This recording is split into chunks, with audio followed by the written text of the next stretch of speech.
Vamos para a palavra do Senhor agora, momento de reflexão, reverência e santo temor a Deus. Mateus, capítulo 24, versículo 10.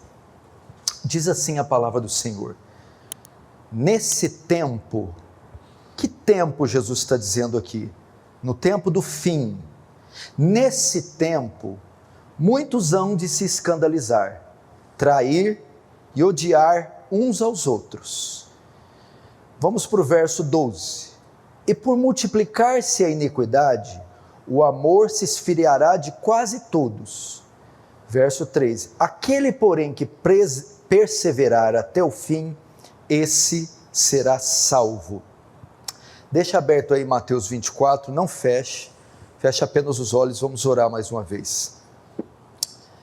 Pai Santo, mais uma vez rogamos a Ti e a Sua graça, que se apiede de nós, Senhor, em um tempo frio, escuro, sombrio. Guarda Teu povo, tira de nós esse espírito gélido, indiferente, egoísta, e traz de nós o senso do espírito do Evangelho, amor, abnegação, entrega, doação. Senhor, precisamos para a condução desse culto de graça, sem a qual não podemos ir adiante. Despeja da Tua graça, Senhor. O próprio nome diz, é favor imerecido, benevolente, gracioso do Senhor. Traz sobre toda essa congregação, não deixa nenhuma mente dispersa, nenhum coração frio, mas leva todos cativos à Tua obediência, cheios de temor e reverência, diante do Deus Trino, do Santo Deus, de maneira que o Teu reino avance, que Tu recebas glória para Si, e nos conforme a imagem do Seu Filho, em nome de Jesus. Amém. Irmãos, esse pequeno trecho que eu li, preste muita atenção no que vai ser dito. Esse pequeno trecho que eu li faz parte de um dos mais famosos sermões de Jesus. Sermão que ele proferiu no Monte das Oliveiras. É chamado um sermão escatológico, sermão profético e o sermão da vigilância.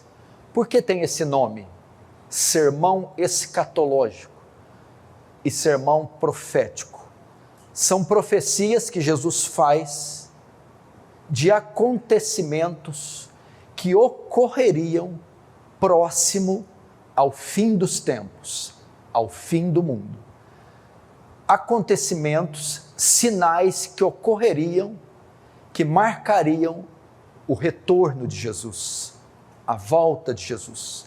Então ele começa a proferir essas palavras, respondendo uma questão dos discípulos, que dizem: Mestre, quando sucederá todas essas coisas? Quando será o fim? Jesus não diz com exatidão o dia, a hora, o segundo e o minuto, mas ele deixa alguns sinais, e quando esses sinais ocorressem e fossem cada vez mais intensos, isso definiria que o fim estava próximo. E essa porção que eu li aqui na introdução, o texto base do meu sermão, são alguns dos sinais que marcariam o fim. E eu quero destacar um deles aqui. E destacar um momento que nós estamos vivendo. Um desses sinais, ele diz que, no verso 12, o amor de muitos se esfriará. Haveria um tempo na sociedade que ela seria marcada pela inafetividade, a falta de afeto. Esse é o tema da minha mensagem, a inafetividade humana, o esfriamento, o arrefecer do amor.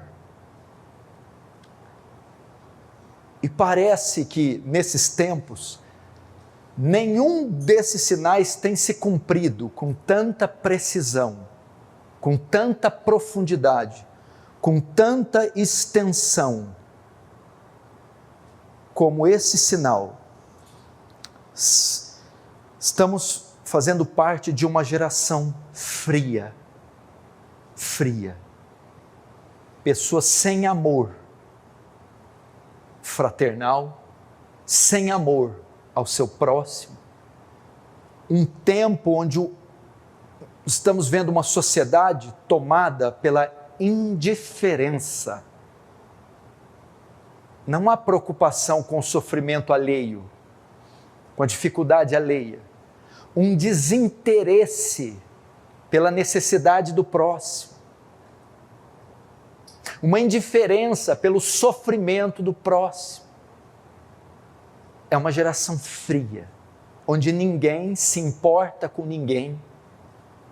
E raríssimas as pessoas que se comovem com o sofrimento alheio. É um momento muito crítico da existência humana.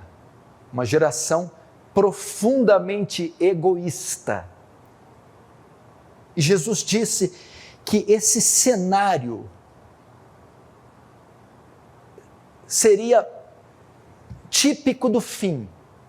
Esse esfriamento do amor cobriria toda a face da terra. As pessoas seriam frias, calculistas, egocêntricas, egoístas, indiferentes umas com as outras. Quem tem mais de 40 anos aqui vai se lembrar que quando chegava as vésperas do Natal, o mês de dezembro, falava-se muito de espírito natalino. Famílias se reuniam, presentes eram colocados embaixo de uma árvore, pessoas se reencontravam, abraço, beijo, calor, carinho. Quem tem de 20 anos para cá não sabe do que eu estou falando. Isso acabou. Pessoas que passam o Natal, por exemplo, dormindo, brigadas umas com as outras, não olham uns nas caras das outras, famílias não se reúnem mais, não se presenteiam, não se abraçam, não se beijam, e quando se reúnem é para falar mal uma das outras. Acabou isso, daquele momento de união. Palavras como eu te amo não se ouvem mais. Você não vê mais o pai falar para o filho: filho, papai te ama. Ou a mãe falar para o filho: filho ou filha, mamãe te ama. Marido e esposa não trocam mais afetos. Meu amor, você é a pessoa mais importante da minha vida. Eu amo você. Essas coisas têm acabado. O amor entre o sexo oposto foi substituído por lascívia. O jovem homem, quando olha uma garota, só pensa no corpo. Para mim, esses aqui são dos sinais mais horrorosos da volta de Jesus. A Bíblia fala de sinais como terremotos, guerras, fomes, pestes, estamos vivendo uma. Mas todas essas estão em campo físico. Essas são em campo ideológico, afetivo, sentimental, amoroso. São sinais horrorosos. E nós, como cristãos, não podemos dar o luxo de deixar essas coisas adentrarem. Dessas coisas nos alcançarem. Somos a instituição do amor. Devemos ser conhecidos pelo amor, propagadores do amor, pregadores do amor. Mas, infelizmente, esse sinal da inafetividade tem acontecido. Qual a última vez que o marido abriu a porta do carro para a esposa entrar? Puxou a cadeira para ela se sentar? Veio do trabalho com um buquê de flores, escreveu uma carta para ela? se declarou? Qual a última vez que o pai saiu do meio do furacão do trabalho para pegar o telefone 2 minutos e ligar para o seu filho e dizer: papai só está te ligando para dizer que te ama, que você é o bem mais precioso do papai depois da mamãe e do Senhor Jesus? E as amizades? Levanta a mão aqui quem tem 2 amigos pelo menos. Você não vai conseguir levantar a mão, provavelmente você não tem 2 amigos. Eu não estou falando perfis nas suas páginas, que aquilo não são seus amigos. É uma geração, um tempo muito frio. Isso é lastimável. Ver os efeitos disso, as consequências disso na sociedade, é cruel. E nós vamos ver essa noite alguns frutos da inafetividade humana. Quantos males ela causa. Quantos males ocorrem com um homem, com uma mulher que se deixa levar por ela, que se esfria, que se torna indiferente, que deixa o amor acabar para com sua família, para com seu semelhante, para com os irmãos em Cristo. E o próprio texto nos dá alguns sinais dessa inafetividade e vamos passar por outros na Bíblia. O primeiro fruto da inafetividade, do amor se esfriar, a inafetividade é marcada pela deslealdade, pela infidelidade. Em razão desse amor se esfriar, as pessoas se tornaram desleais, infiéis. Não encontramos mais hoje na nossa sociedade pessoas leais, que estão conosco em todo tempo, em todo momento, prontas a nos defender até o fim. Companheiros, amigos, parentes, irmãos em Cristo, leais. Aqueles que te defendem, estão com você até no fim, nos momentos mais difíceis, onde você mais precisa, onde ele pode se comprometer se fizer o tal, mas ele está lá, fiel, leal, com você, até o fim. Mas a inafetividade, ao contrário da lealdade, ela traz o oposto. E o texto diz: naqueles tempos muitos se escandalizarão e trair-se-ão uns aos outros. Por causa do amor se esfriar, as pessoas não serão leais, pelo contrário, traições ocorrerão.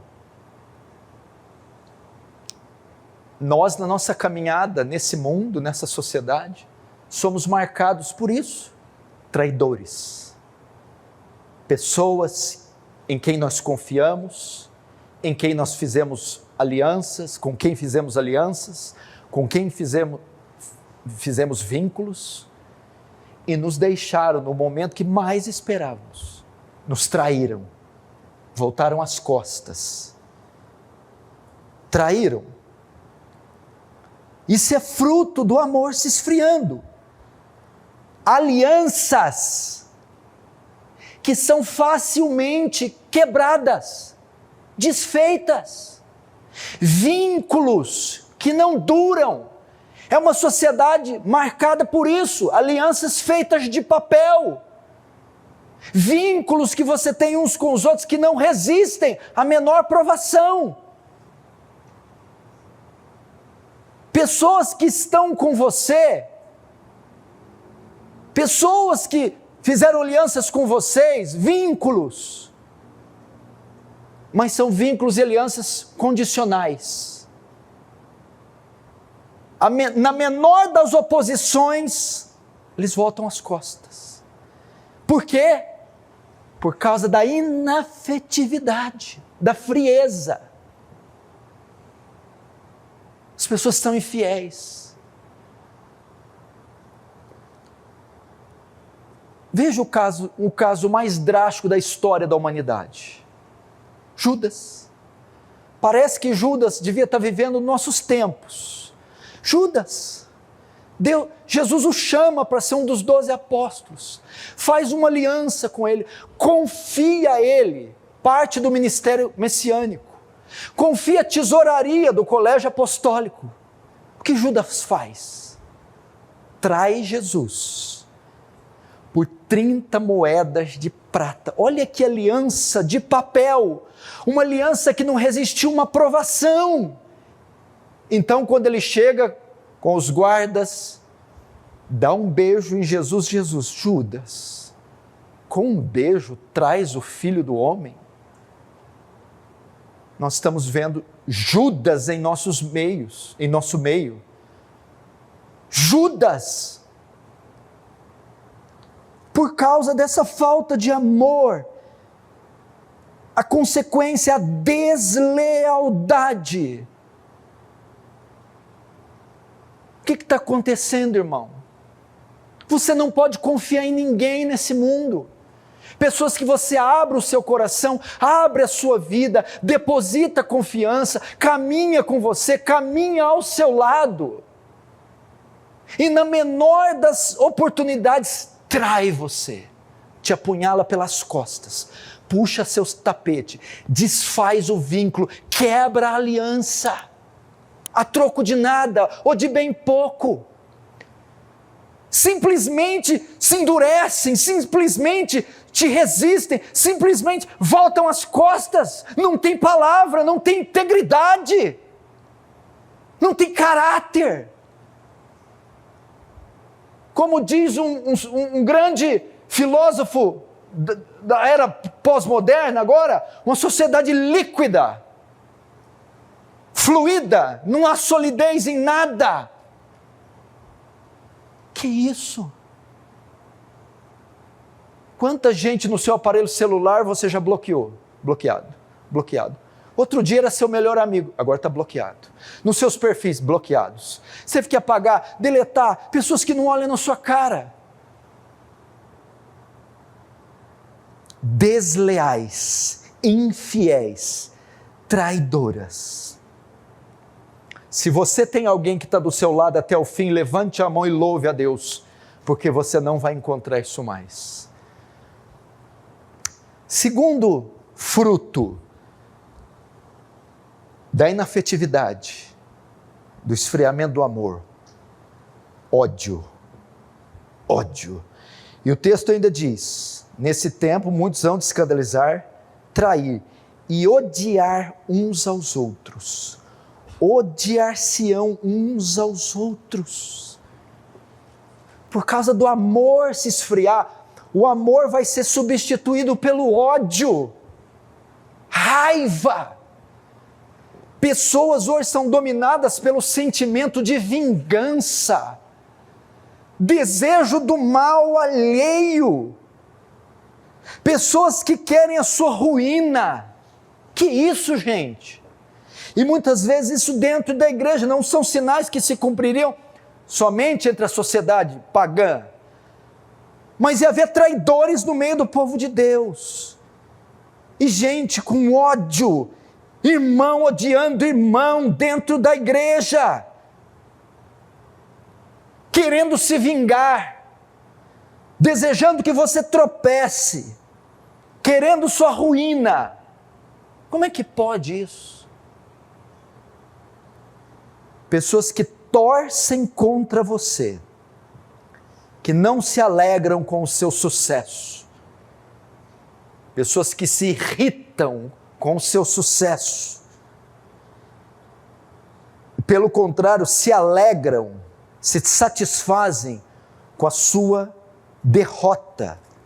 É exatamente o que está no Salmo 35, o que aconteceu com Davi. É o cumprimento desse texto. Veja só. Quando, porém, tropecei, eles se alegraram e se reuniram-se contra mim. Os abjetos que eu não conhecia, dilaceraram-me sem tréguas. E o verso 19, Davi ainda continua: não se alegrem de mim os meus inimigos gratuitos, não pisquem os olhos que sem causa me odeiam. Não é de paz que eles falam, pelo contrário, tramam enganos contra os pacíficos da terra. Davi diz: quando porém tropecei, eles se alegraram e se reuniram contra mim. Nós vivemos um tempo assim, gente. O amor se esfriou de tal maneira que as pessoas têm destilado ódio, desejado mal, trabalhado por vingança. Você tem que se cuidar em cada esquina que sai, em cada e-mail que digita, que envia, em cada contrato que fecha, em cada pessoa que você conhece, porque elas são tomadas de ódio. O que é isso aqui que Jesus está querendo dizer? Esse tempo ia ser marcado por uma inversão de valores tão grande, que pessoas que eram suas amigas, da noite para o dia, iriam se tornar suas inimigas. Uma coisa assustadora, extraordinária. Pessoas que eram suas amigas, você amou, que você tinha vínculos íntimas, do dia para a noite se tornam suas inimigas. Não é questão só que desfazem o vínculo, seguem suas vidas, acaba, se esfria. Não! Elas, além disso ocorrer, se tornam suas inimigas, em razão do amor se esfriar. Veja só que sinal horroroso. Odiar-se-ão uns aos outros, uma sociedade marcada pelo ódio mútuo, pela raiva, pelo desejo de puxar o seu tapete, de rir da sua ruína, se alegrar da sua ruína. Meu Deus, que coisa horrível. Só quem já sentiu isso na pele pode dizer. E às vezes são situações, e acontece com pessoas que é incompreensível, você não consegue entender porque tal coisa acontece, mas isso está acontecendo. Primeiro seriam infiéis, desleais, depois se tornariam nossas inimigas.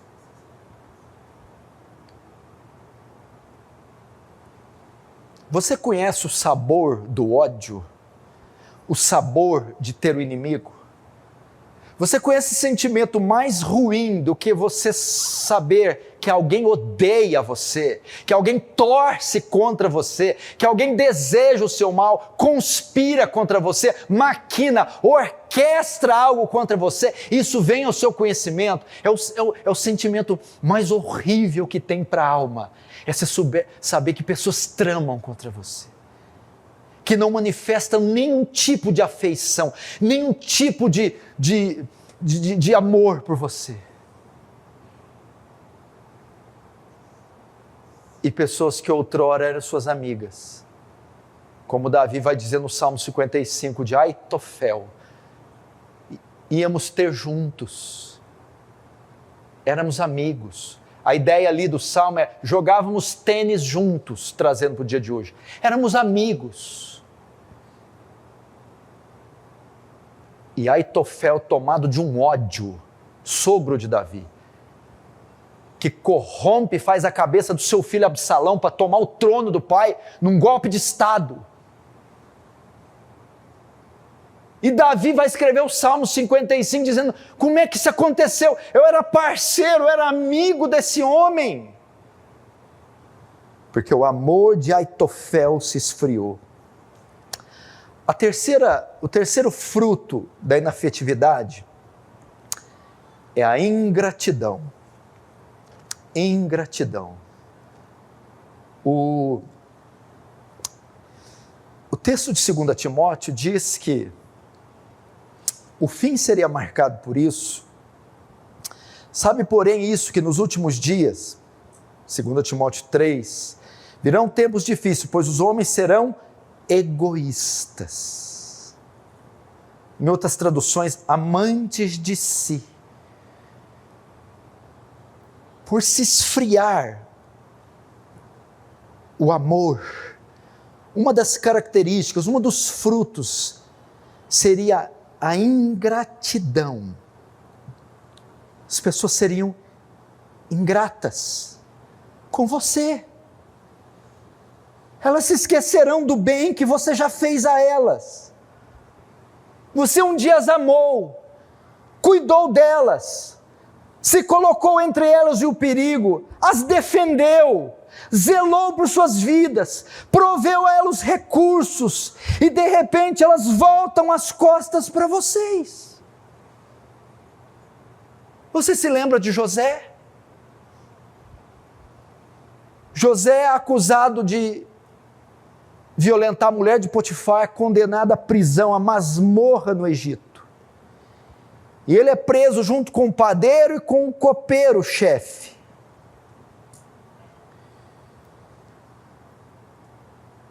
Ele é preso com o padeiro e com o copeiro-chefe. José tem um sonho, e é para o copeiro-chefe. Ele tem um sonho que o copeiro vai ser livre do calabouço e vai ser restituído o seu cargo na presença de Faraó. E José diz, quando esse sonho se cumprir, eles todos na cadeia, e você estiver diante de Faraó, ele te restituir o cargo, lembra-te de mim e fala de mim para Faraó. Então o sonho de José se cumpre. Faraó manda tirar o copeiro-chefe da cadeia e restitui o cargo.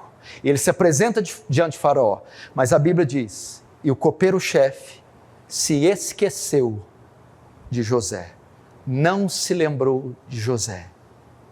Ingratidão. Pessoas ingratas, pessoas que esquecem tudo que você fez. O que você fez para essa filha? O que você fez para o seu filho? Será que esses meninos esqueceram das suas noites de sono? Quantas vezes você deixou de comer para ele comer? Abriu mão das suas finanças, investiu, depositou nele os seus recursos. E agora esses meninos se rebelam, se levantam contra vocês, como se nada tivesse acontecido. O que é isso? Ingratidão. Ou pessoas que você ajudou, que Deus colocou na sua vida, que chegaram descalças, chegaram sofrendo, desprezadas, humilhadas, feridas, e você abriu os braços, abriu sua casa, você acolheu, pregou o evangelho, você amou, e amou sem reserva, sem nada em troca. E essas pessoas, como com José, te viraram as costas, se esqueceram de todo o bem que você fez.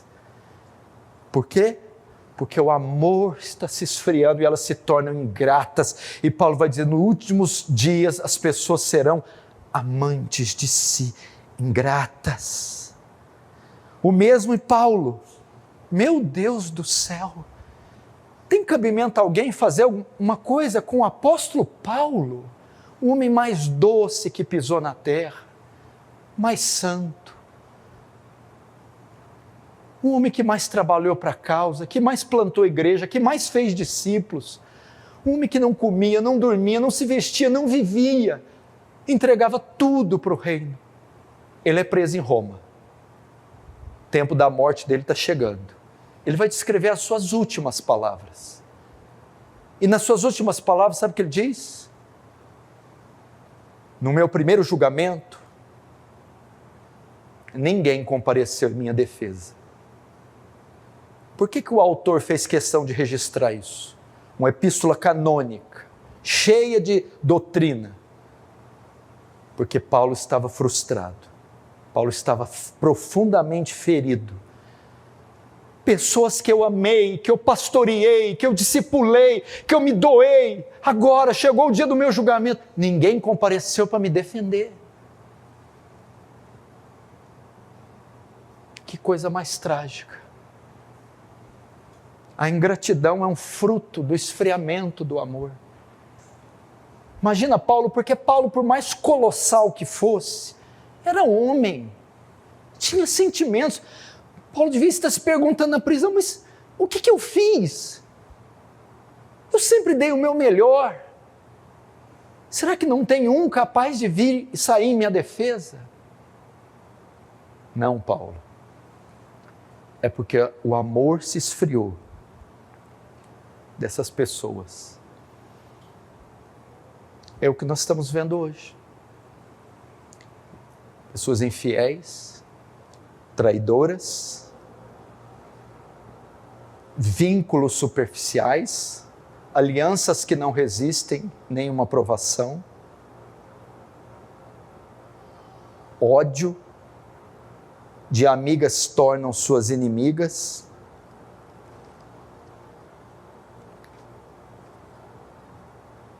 ingratidão. A ingratidão é amarga, a ingratidão dói. Irmão, não é fácil viver nesse mundo, não. Principalmente para aqueles que se doam, para aqueles que amam o próximo, para aqueles que contribuem. Você sentir isso na pele é terrível. Mas Jesus diz, o amor de muitos, outras traduções de quase todos, se esfriaria. E estamos falando de gente aqui dentro, gente entre nós, com essas características. A quarto fruto da inafetividade, do esfriamento, é bem irmão dos outros, o egoísmo. Egoísmo. E o texto também diz que, de Timóteo, que nos últimos tempos as pessoas seriam egoístas. É uma geração que pensa só em si e em mais ninguém. Eu estou perplexo, porque eu caminho nos corredores da sociedade. Eu sou um pastor que tá presente em biqueiras, favelas, hospitais, presídios, velórios. Eu trafego em todas as camadas da sociedade, no meio da elite, do rico, do pobre, da criança, do jovem. Eu estou perplexo com esse sinal, o egoísmo. E me parece que a pandemia revelou com mais força isso. Sinônimo de egoísmo, um amor exagerado pelos próprios interesses. Um amor, uma tensão exacerbada pelos próprios interesses. Egocentrismo. Egocentrismo. Pessoas egocêntricas, egocentradas, centradas no seu ego. O que é uma pessoa egocêntrica? Indivíduos cujo compromisso e ações estão confiados em si mesmas, ou em si mesmos. Elas são insensíveis às necessidades dos outros. Esse é um fruto do amor se esfriando. Egoístas. A pandemia revelou cada um por si e Deus por todos. O meu ditado é a outra, cada um por si e Deus por ninguém. Todo mundo tentando livrar o seu, garantir o seu. Uma geração extremamente egocêntrica, centrada em si mesmo, nas suas próprias necessidades, e um descaso com a necessidade alheia absurda. Deixa eu te dizer algo, é impossível que o egoísmo se concilie com o espírito do Evangelho. O Evangelho é o oposto do egoísmo. É inconcebível que um crente seja egoísta, porque a palavra diz, Jesus é claro, dar e dar-se-vos-á. Paulo vai dizer, mais bem-aventurada coisa é dar do que receber. Jesus, ele mostra o clímax, a antítese do egoísmo em Filipenses 2, que haja em vós quem? Nós, o mesmo sentimento que houve em Cristo Jesus, a mesma postura, que sendo em forma de Deus, não julgou por usurpação ser igual a Deus, mas esvaziou a si mesmo, tomando a forma de homem, de servo, e sendo obediente até a morte e morte de cruz. O que esse versículo fala? Que Jesus se esvaziou, abriu mão da sua vontade, da sua glória, para se doar pelo seu povo. E Paulo vai dizer, vocês têm que ter o mesmo sentimento, que é o oposto do egoísmo.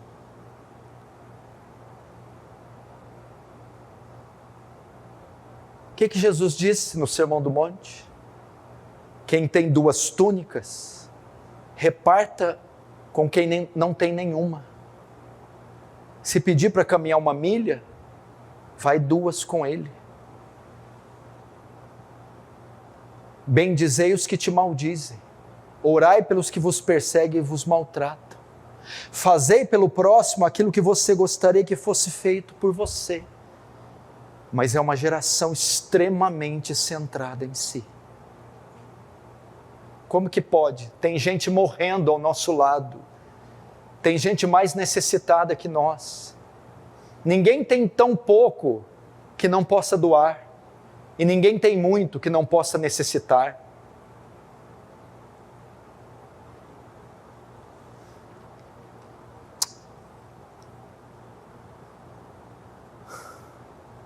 E qual a razão do egoísmo? O esfriamento do amor, a inafetividade. Que coisa horrorosa. E qual que é o resultado da inafetividade? Verso 10, nesse tempo, muitos hão de se escandalizar. Claro. O grego dá a ideia aqui de levar a tropeçar. Escândalo. Mau testemunho. Essa composição que a sociedade ia entrar, essa configuração, essa frieza exacerbada, generalizada, ia promover escândalos. Pessoas envolvimentos com relações reprováveis. Envolvimento com negócios sujos. Envolvimento com pecados sexuais. Envergonhariam o nome de Cristo. Esse esfriamento traria isso, escândalos, tropeços. E Jesus disse em Mateus 18:7, ai do mundo por causa dos escândalos. Mas é mister que venham os escândalos, é necessário. Mas Jesus pronuncia um oráculo de maldição, ai do mundo por causa dos escândalos. Essa geração fria, essa inafetividade produziria escândalos.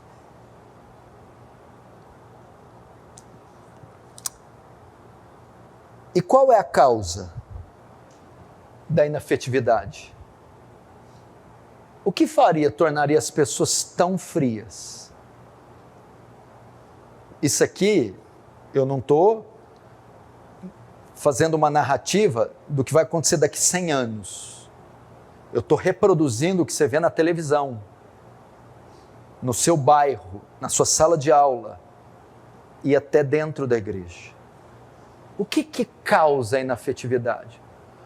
O que deixa essas pessoas desse jeito?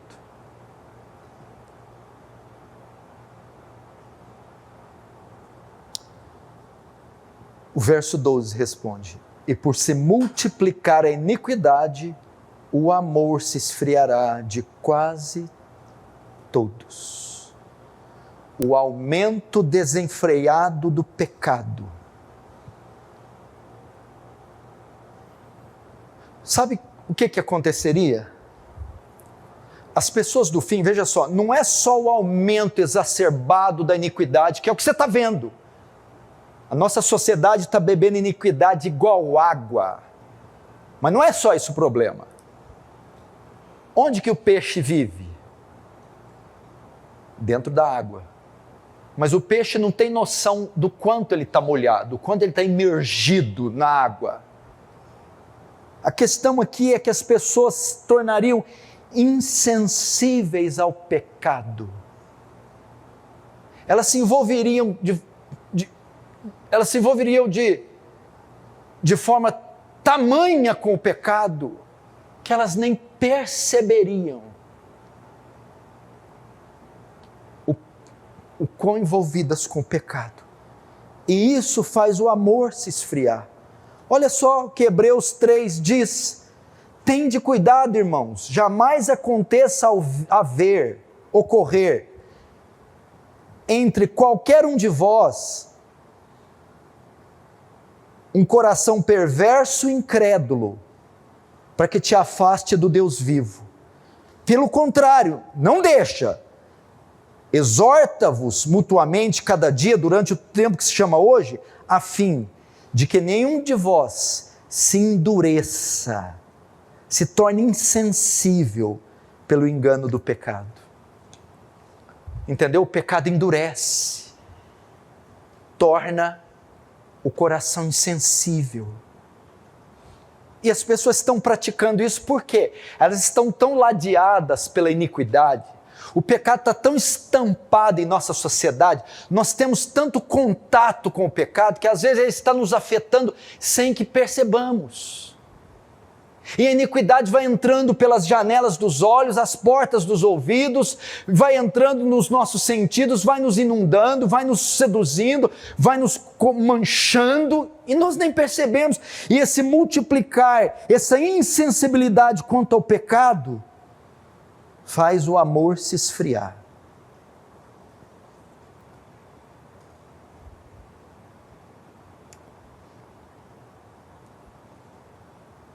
Isso que as pessoas nem percebem o quão egoístas são, o quão infiéis são, quão odiosas estão,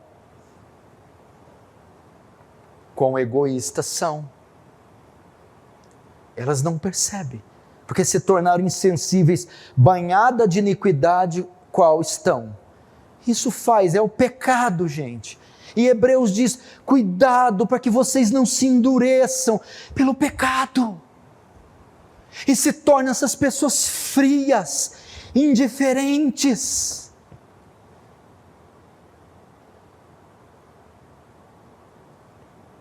Nós não podemos permitir isso. Eu, como pastor desta igreja, tenho que fazer tripas coração para isso não acontecer. Esse não é o espírito do povo de Deus. João 13:35, que o pastor Cunha abriu aqui, é o oposto desse sinal do fim. Nisto, Jesus disse, nisto conhecereis que sois meus discípulos. Vocês serão conhecidos por essa marca, o amor com que amais uns aos outros. É isso que distingue o discípulo de Cristo dos demais cidadãos da terra, o amor com que ele ama, é o afeto, é o contrário. Essa marca do fim, essa profecia, esse sinal, nós não podemos dar o luxo de deixá-lo cumprir entre nós. A inafetividade, o esfriar do amor, porque é contrário à posição da igreja, o espírito da igreja. Nisto sereis conhecidos como os meus discípulos. Nisto conhecereis que sois meus discípulos, se vos amardes uns aos outros. Paulo vai dizer, o amor não faz mal ao próximo, de sorte que o cumprimento da lei é o amor. Sobretudo, revesti-vos do amor, que é o vínculo da perfeição. Paulo vai dizer, a ninguém devais coisa alguma, a não ser o amor com que devais amar uns aos outros. Toda a lei se cumpre nessa palavra, amará o teu próximo como a ti mesmo. O amor é a marca do cristão, a marca da igreja, a marca do povo de Deus. Nós somos a agência do amor e nós não podemos permitir tal coisa. Um esfriamento entre os irmãos, uma morosidade entre os irmãos, um descaso com o sofrimento dos irmãos, uma falta de abraço, uma falta de alegria, de sorriso, de pulo, de júbilo, de gozo. Não, entre o povo de Deus, na tenda do justo houve-se júbilo, louvores, alegria, amor, vínculos. Nossos cultos têm que ser recheados de entusiasmo, nossos cantos têm que ser entoados com alegria de coração, nossas relações têm que ser sólidas, maciças, inquebráveis, duradouras, profundas.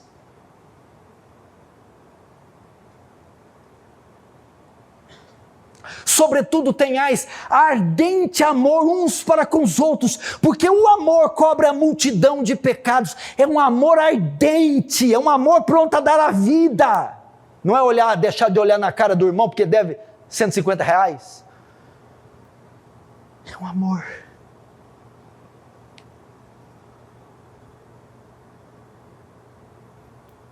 Hoje me alegrei porque disseram: vamos à casa do Senhor. Uma das marcas do verdadeiro crente em 1 João é: quem ama seu irmão anda na luz, sabe para onde vai. Amor aos irmãos é marca do salvo. Quem odeia o seu irmão está em trevas e nunca viu a luz, porque as trevas lhe cegaram os olhos. É o amor. Agora o fim. Qual o remédio para a inafetividade? O esfriamento. Verso 13. Aquele, porém, que perseverar até o fim, esse será salvo. Qual o remédio?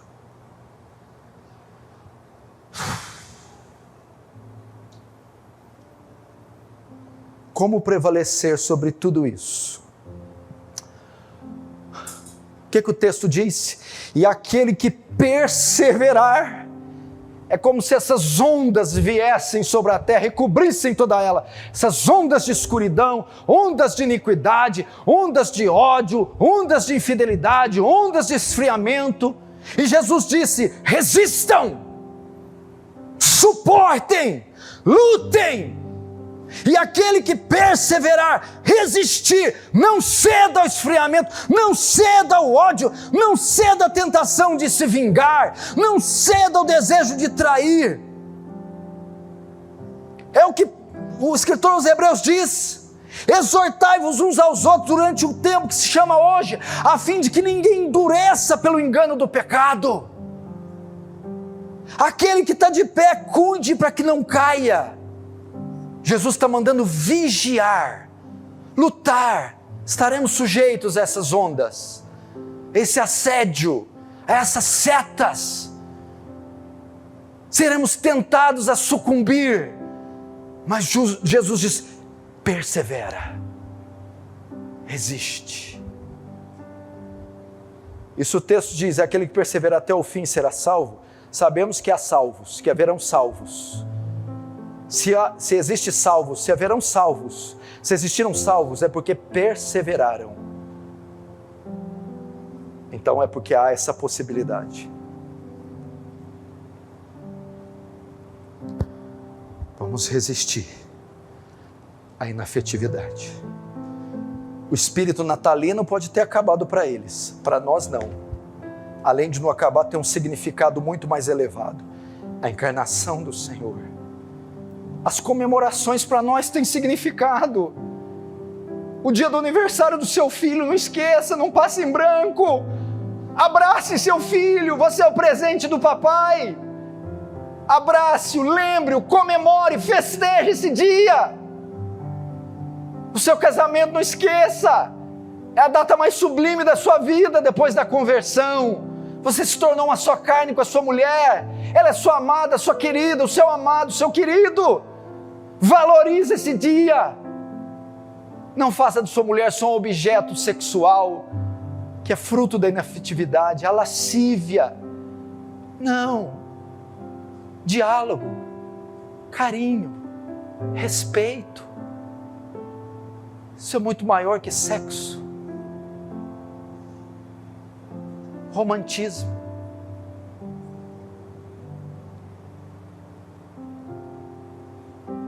Crie amizades sólidas. Faça amigos. Não espere que eles venham fazer. Faça você. Faça como aqueles 3 valentes que arriscaram a vida por Davi. Faça como Itai, fiel até o fim com Davi. Faça como Jonatas, morreu na batalha com uma aliança inquebrável com Davi. Faça vínculos com a sua igreja local. Não saia falando mal dos seus pastores, da sua igreja por qualquer coisa. Supere os obstáculos antes que sejamos pegos pela inafetividade. Vamos começar? Quer ver? Eu vou te dar umas dicas, eu já encerro. Não fica bravo comigo, não. Se o seu amor se esfriar, você está com raiva de mim. Como que eu quebro isso? Escreve uma mensagem bonita, gostosa. Manda para a pessoa que você ama. Ou grava um áudio elogiando, se declarando para alguém. Manda. Ou uma mensagem só que serve para 20. Manda. Amanhã cedo, vai ali na Major Nicásio, leva a coitadinha para comer um pastel, compra um botão de rosa para ela aqui, no City Posto, e na segunda-feira vai na Patrícia Flor e compra um buquê de 200 conto, que ela merece. Faz um almoço amanhã, aquela mesa bonita, chama gente que você ama. O que você trazer? Não traz nada. Você é o presente. Vem. Senta e fica vendo isso comer. Come, meu filho, é para você. Vai na casa do fulano, toque, toque, toque. Você? Sim, sou eu. Que posso te ajudar?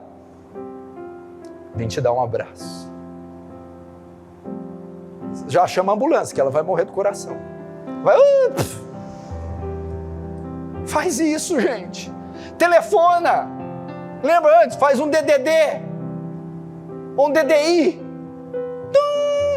Alô? É de Franca. Franca? É, fulano. Fulano? Ah, fulano. O que foi, fulano? Vim aqui te desejar felicidades, bom trabalho. Conta comigo. Estou longe, mas posso orar por você. Vamos fazer isso. Abra sua casa. Faz um jantar. Vai num hospital, se tem alguém, visita. Vai num asilo. Faz o que for possível, mas demonstra afeto. Não, pastor, o senhor está mandando ir muito longe. Ah, é verdade. Está vendo essa que está do teu lado? Não olha para ela não. É ela. Talvez são seus filhos. Seja homem e fala, pede, filho, perdoa o papai, o cabeçudo do papai.